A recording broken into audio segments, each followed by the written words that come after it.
Why is it that Black and brown Americans got hit so hard with COVID-19, and what are the true costs of this pandemic? My name is Dr. Abdul El-Sayed. I'm a physician, epidemiologist, and progressive activist.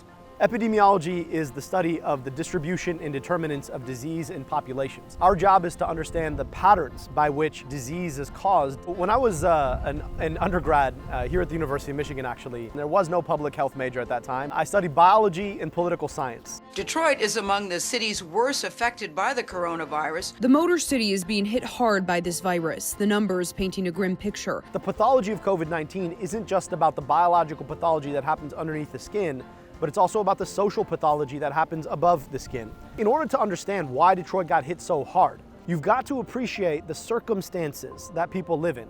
I think about a gentleman that I got to meet when I was running for office, and he was someone who worked at the local high school. He and his wife were the custodial team. He would have to walk to work every day, plus take a bus. Take him 2 hours to get there and 2 hours to get back. And it's not because he couldn't afford a car, it's because he couldn't afford the auto insurance. His story really illustrates the social pathology that made COVID such a hard disease to take on, because you have people who first didn't have the resources that they needed to make sure that they got health care if and when they got sick, but also were in circumstances where the nature of their jobs meant that they had to choose between protecting their lives and potentially staying home, or protecting their livelihoods and going out to work. Over the summer, when a number of states were being hit hard by COVID-19 transmission, our state stayed relatively stable at a low level of COVID-19 transmission. But that was in large part because the governor used her emergency powers to the hilt to be able to protect us. We are headed into what could be the worst surge of the entire pandemic to date.